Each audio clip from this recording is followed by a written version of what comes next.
الحمد لله الذي خلق الإنسان وعلمه البيان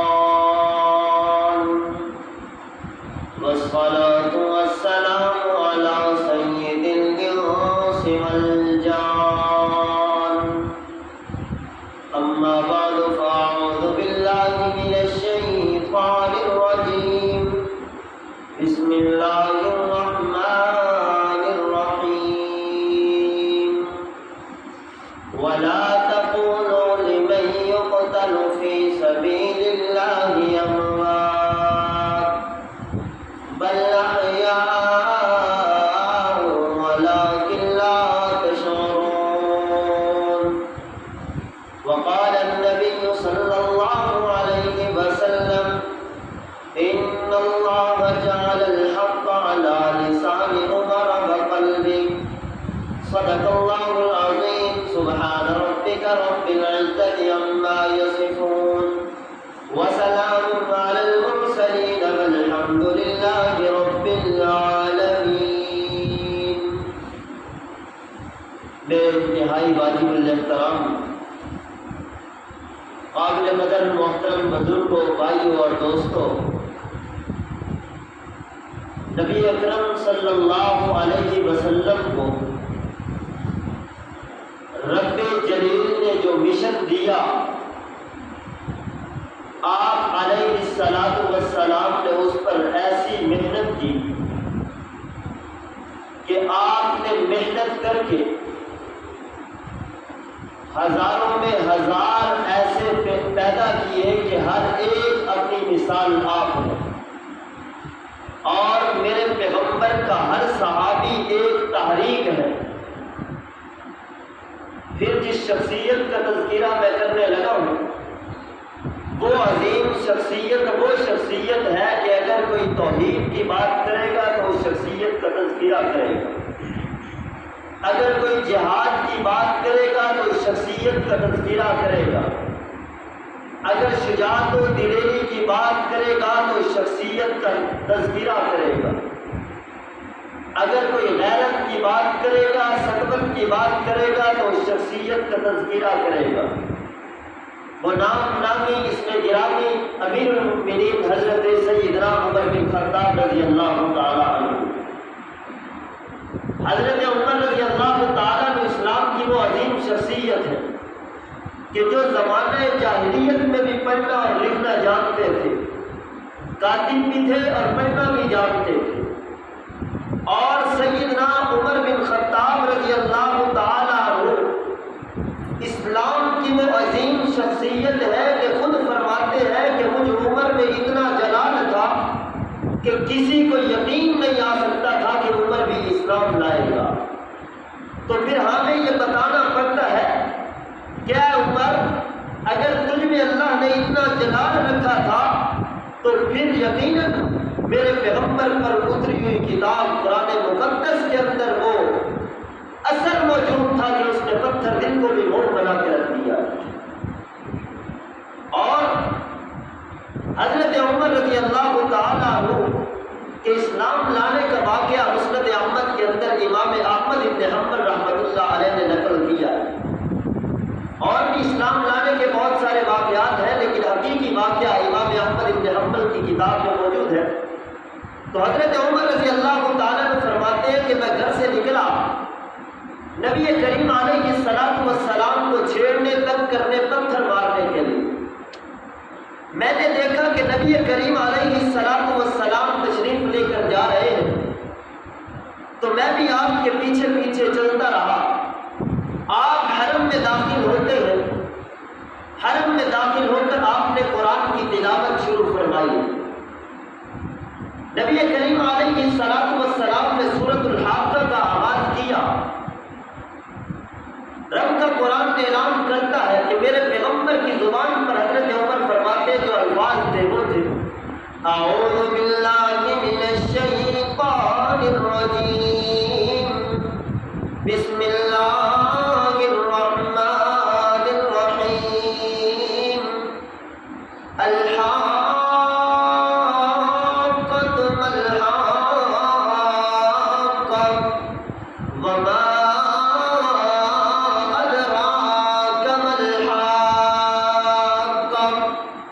حضرت عمر بن خطاب رضی اللہ تعالیٰ عنہ فرماتے ہیں میرے پیغمبر کی زبان اگر پھر سورۃ الحاقہ جاری ہے تلاوت فرماتے جا رہے ہیں.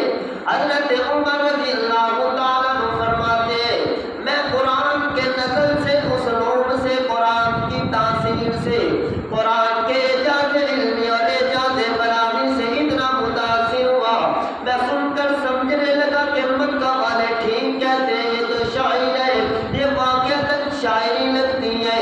اتنی دیر کے اندر میرے پیغمبر تلاوت کرتے ہوئے اس آیت پر پہنچتے اِنَّهُ لَقَوْلُ رَسُولٍ كَرِيمٍ وَمَا هُوَ بِقَوْلِ شَاعِرٍ قَلِيلًا مَا تُؤْمِنُونَ.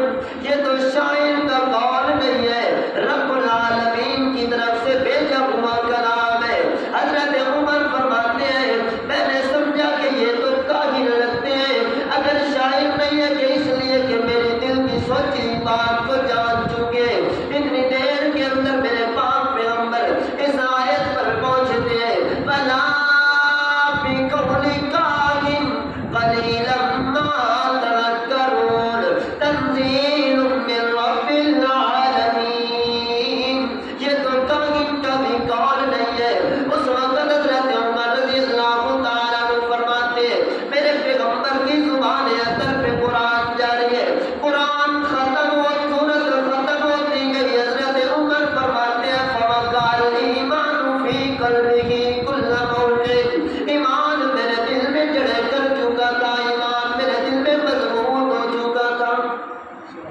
یہ واقعہ ایمان لانے کا امام احمد بن حنبل رحمۃ اللہ علیہ نے نقل کیا اور بھی بہت سارے واقعات ہیں. بہرحال پھر ایمان لانے کے بعد باقی عمر ہوتا. حضرت عمر رضی اللہ تعالیٰ عنہ پہنچتے میرے پاک پیغمبر علیہ السلام والسلام کے پاس عرض کرتے ہیں یا رسول اللہ صلی اللہ علیہ وسلم اگر ہم حق پر ہیں تو پھر چھپ کر عبادت کیوں کرتے ہو؟ عبادت کرنی ہے تو سر تاظہار کرنی ہے. آئیے نا آج بیت اللہ میں سر عام عبادت کرتے ہیں. نبی کریم فرماتے ہیں عمر آپ کے جو دوست ہیں گزشتہ وہ ہمیں وہاں جانے نہیں دیتے ہمیں روکتے. عمر آتا ہے میدان میں کھڑا ہو کے اعلان کرتا ہے او کفار و شبا ابو جہل سن لو آج عمر ابن خطاب اسلام لا چکا ہے. اگر اپنی بیویوں کو بیوہ کروانا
تشفی ہونی چاہیے، مزید وضاحت چاہیے. پھر رب کا قرآن دوبارہ اترتا ہے، اعلان کر دیتا ہے انما یرید الشیطان ان یوقع بینکم العداوۃ والبغضاء فی الخمر والمیسر ویصدکم عن ذکر اللہ وعن الصلاۃ فہل انتم منتہون.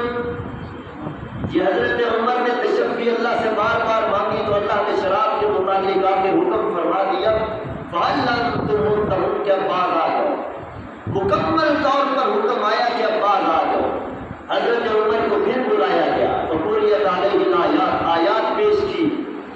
حضرت عمر رضی اللہ تعالیٰ عنہ جب یہ آیت سنتے ہیں، رائے عمر نے فرض پر پیش کی ہے، اللہ نے عرض سے قرآن بنا کر اتارا ہے. حضرت عمر رضی اللہ تعالیٰ عنہ آیات سنتے ہیں تو فوراً چیخ اٹھتے فرماتے انتہینا انتہینا، اللہ اب تشفی ہو گئی، اب تسلی ہو گئی، ہم شراب سے باز آ گئے. پھر حضرت عمر رضی اللہ تعالیٰ عنہ کا دور ہے. عام طور پر یہاں اسرائیلی روایت کے پیش نظر یہ بات کی جاتی ہے کہ حضرت عمر تشریف لے جا رہے تھے، راستے میں ایک شراب پی رہا تھا تو آپ جب تشریف لائے تو وہ شراب دودھ میں تبدیل ہو گئی. یاد رکھیں یہ اسرائیلی روایات ہیں، ان کا مقصد ہوتا ہے کہ حضرت عمر کے دور میں شراب کو ثابت کرنا اور سریعان ثابت کرنا. آج کے دور میں اگر کوئی واضح طور پر شراب نہیں پی سکتا تو سب بتائیے تو صحیح کہ عمر کا دور کیسا دور ہے. وہاں تو شیطان عمر کو دیکھ کر دور بھاگ جاتا تھا، پھر شراب کہاں سے آئی؟ اسرائیلی روایات. بہرحال حضرت عمر رضی اللہ تعالیٰ عنہ کی شان اور فضیلت اور مقام و مرتبہ کہ عمر مراد رسول بھی ہے، مراد خدا بھی ہے. ترمذی شریف کی روایت ہے، نبی کریم علیہ الصلوۃ والسلام فرماتے اللہم اعز الاسلام باحب هذین الرجلین. اللہ اگر اسلام کو عزت دینا چاہتا ہے، اسلام کو مقام دینا چاہتا ہے، اسلام کو قوت دینا چاہتا ہے، اسلام کو مرتبہ دینا چاہتا ہے، بِأَحَبِّ هَذَيْنِ الرَّجُلَيْنِ، ان دو شخصیات میں سے کسی ایک کے ذریعے اسلام کو عزت دے دے. نمبر ایک عمر بن خطاب ہے، نمبر دو ابو جہل ابن شام ہے، عمر بن حشام ہے، اس کے ذریعے اسلام کو عزت دے دے. بِأَحَبِّ هَذَيْنِ الرَّجُلَيْنِ، میرے پیغمبر نے دعا کی ہے اللہ نے عمر بن خطاب کو میرے نبی کی جولی میں ڈالا ہے. عمر بن خطاب کے ذریعے اللہ نے اسلام کو عزت دی ہے. اب اسی حدیث مبارکہ کی طرف غور کیا جائے تو میرے پیغمبر نے دعا کی تھی اللہ جو تجھے پسند ہے وہ میری جولی میں ڈال دے، اس کے ذریعے اسلام کو عزت دے دے. تو اللہ کو جو محبوب تھا وہ عمر بن خطاب تھا. اللہ نے میرے پیغمبر کی جولی میں ڈالا اور اسلام کو عزت عطا کی. اب یہاں یہ نقطہ ملتا ہے اس حدیث کے پیش نظر کہ عمر صرف مراد رسول نہیں ہے، عمر مراد خدا بھی ہے. پیغمبر نے تو دعا مانگ دی تھی اللہ عطا فرما، اللہ نے عطا فرمایا تو اپنی مرضی سے، اللہ نے چنا تو اپنی مرضی سے. اور عام طور پر کہا جاتا ہے کہ باقی صحابہ مرید تھے اور عمر مراد مصطفیٰ تھے. تو عمر مراد مصطفیٰ بھی ہے، مراد خدا بھی ہے. اور اسی طرح باقی صحابہ جب ایمان لے کر آئے تو ان کو اسلام نے عزت دی، لیکن جب عمر بن خطاب اسلام لے کر آئے ہیں تو خود اسلام کو عزت ملی. اور ویسے بھی صحابہ کی یہ شان ہے، مقام ہے کہ وَزَيَّنَهُ فِي قُلُوبِكُمْ، کہ جب ایمان ہمارے دلوں میں آتا ہے تو ہمارے دل مزین ہوتے ہیں. لیکن یہ ایمان ایک ایسی چیز ہے جب صحابہ کے دلوں میں یہ ایمان گیا تو صحابہ کے دل مزین تو پہلے ہی تھے، خود ایمان بھی جا کر دلوں میں مزین ہو گیا. اور پھر ایک موقع ہے حضرت عمر بن خطاب رضی اللہ تعالیٰ عنہ موجود ہے. میرے پاس پیغمبر میری تو رائے ہے ازواج مطہرات سے پردہ کروا لیجیے. آپ کے پاس لوگوں کی آمد و رفت زیادہ ہوتی ہے، انہیں پردہ کرنا چاہیے. میرا پیغمبر ہے، اپنی مرضی سے نہیں بولتا. وَالنَّجْمِ إِذَا هَوَىٰ مَا ضَلَّ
صحابی رسول ہے، خود پاک منافق ہے، اتنا بڑا لعین ہے۔ یہ وہ لعین بدبخت ہے جس نے میری امی عائشہ پہ تہمت لگائی تھی، یہ وہ بدبخت ہے جس نے ازواج مطہرات پہ تہمت لگائی تھی، یہ وہ لعین تھا جس نے میرے محمد الرسول اللہ پہ تہمت درازی کی تھی۔ عبداللہ بن ابی بن سلول کا جب مرتا ہے، میرے نبی کریم کے پاس بیٹا آتا ہے، یا رسول اللہ صلی اللہ علیہ وسلم، پاک کی وصیت کی تشریف لائیے، جنازہ پڑھا دیجیے۔ نبی کریم علیہ السلام سے کہتا ہے صحابی رسول عبداللہ بن ابی کا بیٹا، اور پاک پیغمبر اپنا کرتا بھی دیجیے تاکہ کفن دے دیا جائے، ہو سکتا ہے اللہ معاف کر دے۔ نبی کریم علیہ السلام جنازے کے لیے تیار ہے، جنازہ تیار ہو چکا ہے، صفیں باندھی جا چکی ہے، میرا پیغمبر چلنے لگتا ہے۔ صحیح حدیث کے الفاظ ہیں، دامن مصطفیٰ سے عمر چمٹ جاتے ہیں، اور میرا پیغمبر یہ تو عبداللہ بن ابی بن سلول منافق ہے، اس کو کہاں جنازہ پڑھانے جا رہے ہو؟ میرا پیغمبر نہ جائیے نہ جائیے۔ اس وقت میرا پیغمبر جواب دیتا ہے، عمر ابھی تو اللہ کا قرآن نہیں اترا، ابھی میں کیوں نہ جاؤں؟ اس وقت میرا پاک پیغمبر تشریف لے جاتے ہیں، حضرت عمر رضی اللہ تعالیٰ عنہ کی آنکھوں سے آنسو جاری ہے، میرا پیغمبر جنازہ پڑھانے لگتا ہے، عمر خاموشی سے پیچھے تشریف لے آتے ہیں۔ میرے پاک پیغمبر علیہ السلام نے جنازہ پڑھایا، جنازے کے بعد واپس آتے ہیں، اللہ کا قرآن رائے عمر پر فرش پر پیش ہوتی ہے، عرش اللہ نے قرآن بنا کر اتار دیا، فرمایا لا تصلی علی احد منہم مات ابدا ولا تقم علی قبرہ۔ اور میرا پاک پیغمبر، میرا سونا پیغمبر آئندہ سے کسی کی نماز جنازہ نہ پڑھانا، کسی بھی منافق کی نماز جنازہ نہ پڑھانا۔ پھر فرما دیا اگر کوئی غلط فہمی کے اندر مبتلا ہو جائے، اگر آج کوئی خوش ہو جائے کہ عبداللہ بن ابی کی بخشش ہوگی اس لیے کہ پیغمبر نے جنازہ پڑھایا تھا، نہیں، اسی وقت اللہ کو بھی معلوم تھا، اللہ نے اسی وقت صفائی کی تھی اور اعلان فرما دیا تھا کہ کسی غلط فہمی میں مبتلا نہ ہونا۔ استغفر لهم او لا تستغفر لهم 70 مرة فلن يغفر الله لهم۔ اور میرا سونا پیغمبر، آپ اس کے لیے استغفار کریں یا نہ کریں، اگر آپ 70 مرتبہ بھی استغفار کریں گے تو میں مشرک کی بخشش کبھی بھی نہیں کروں گا۔ غلط فہمی پیدا ہو سکتی تھی کہ پیغمبر نے جنازہ پڑھایا، ہو سکتا ہے عبداللہ بن ابی جنت میں چلا گیا، اور یہ ممکن ہے، قرآن نے وضاحت دی۔ بہرحال رائے عمر نے فرض پر پیش کیا، رب نے عرش سے قرآن بنا کر اتارا، اور پھر وقت ختم ہونے والا ہے تو آخری چند باتیں کہ حضرت عمر رضی اللہ تعالیٰ عنہ کی عظمت و مقام کو دیکھیے کہ ایک مرتبہ احد پہاڑ پہ کھڑے تھے، احد پہاڑ کانپنے لگ جاتا ہے، اس وقت میرے پیغمبر ساتھ موجود تھے، فرماتے ہیں انما علیک نبی و صدیق و شہیدان۔ او احد پہاڑ تجھے کیا ہو گیا؟ آج تجھ پر ایک نبی، ایک صدیق، دو شہید موجود ہیں۔ ابھی تک حضرت عمر رضی اللہ تعالیٰ عنہ شہید نہیں ہوئے، ابھی تک موجود ہیں، لیکن میرے پیغمبر نے جان لیا تھا کہ عمر کو اللہ شہادت کا مرتبہ عطا فرمائے گا۔ اور پھر حضرت عمر بن خطاب رضی اللہ تعالیٰ عنہ، نبی کریم علیہ السلام فرماتے ہیں کہ میں جنت میں گیا، میرے ساتھ 2 فرشتے تھے، تو جنت کے اندر میں نے خوبصورت محلات دیکھے، تو ایک محل بنا ہوا تھا، بہت ہی خوبصورت تھا، تو ایک حور خوبصورت لڑکی بیٹھی وضو کر رہی تھی، میں نے پوچھا کہ یہ محل کس کا ہے، تو بتایا گیا یہ محل عمر کا ہے، تو میں نے سوچا کہ میں داخل ہو جاؤں دیکھ لوں، لیکن میرا پیغمبر داخل نہیں ہوا، وجہ کیا تھی؟ غیرت کا، اے عمر تیری غیرت کی وجہ سے میں داخل نہیں ہوا۔ حضرت عمر رضی اللہ تعالیٰ کو میرے نبی نے بتایا تو فرمانے لگے میرے پاک پیغمبر آپ کے لیے غیرت کی کیا بات ہے، آپ تشریف لے جاتے، ہمارے لیے بھی اعزاز ہوتا۔ پھر یاد رکھیے کہ حضرت عمر بن خطاب رضی اللہ تعالیٰ عنہ، ان کے لیے اس طرح اللہ کی ذات پر ایمان لانا جس طرح نبی کی ذات پر ایمان لانا ضروری تھا، اسی طرح اپنے جنتی ہونے پر بھی عمر کو ایمان لانا ضروری تھا۔ یہ عمر کی خاصیت ہے۔ بہرحال وہی عمر بن خطاب رب سے دعا کرتے ہیں، اللہم ارزقنی شہادتا، اللہم ارزقنی شہادتا، اللہ مجھے شہادت کی موت عطا فرما دے۔ وہ بھی اپنے پیغمبر کے شہر کے اندر۔ عجیب دعا ہے، سارے سوچنے پر مجبور ہے کہ شہادت تو میدانوں میں ملتی ہے، شہادت تو باہر جنگوں میں ملتی ہے، عمر جہاں پیغمبر کے شہر میں شہادت چاہتا ہے، عجیب دعا کر رہا ہے، لیکن اللہ نے دعا کو ایسا قبول کیا، ایسا قبول کیا کہ حضرت عمر بن خطاب رضی اللہ تعالیٰ عنہ کی شہادت بھی میرے پیغمبر کے شہر میں ہوئے اور مصلی رسول سے زخمی ہوئے۔ مصلی رسول پر تشریف لے گئے ہیں، ابو لؤلؤ فیروز مجوسی لعین نے میرے پیغمبر حضرت عمر بن خطاب رضی اللہ تعالیٰ عنہ پر حملہ کیا، زخمی ہو جاتے ہیں اور یکم ذی الحجہ کو شہادت ہو جاتی ہے۔ اب یہاں ایک بات عام طور پر مشہور کی جاتی ہے، بعد میں 23 لکھی ہے، بعد میں 26، کہ شہادت حضرت عمر کی 23 کو یا 26 کو یا 27 کی تھی، یہ یکم کو جو بنائی گئی ہے یہ غلط ہے۔ یاد رکھیں یہ دھوکہ دیا جاتا ہے اس بات پر، وہ زخمی جو ہوئے تھے وہ 26 ذی الحجہ کو ہوئے تھے، لیکن شہادت یکم کو ہے۔ وہ یہی زخمی ہونے کی حالت کو تاریخ کو طور پر پیش کیا جاتا ہے، یہ صرف مسلمانوں کو دھوکہ دیا جاتا ہے۔ یکم محرم کی شہادت ہے، اور جس طرح یکم محرم کو حضرت عمر بن خطاب رضی اللہ تعالیٰ عنہ قیام کی حالت میں زخمی ہوئے ہیں، سجدے میں نہیں گئے۔ 10 محرم الحرام کو شہید ہونے والے وہ حضرت امام حسین رضی اللہ تعالیٰ عنہ، جن کو 12,000 خطوط لکھے گئے، 40,000 تحت کرنے والے ہیں، آتے خطوط آتے رہے، حضرت امام حسین خط پڑھتے رہے، انہیں خطوط پر حضرت امام حسین نے جانے کا فیصلہ فرمایا۔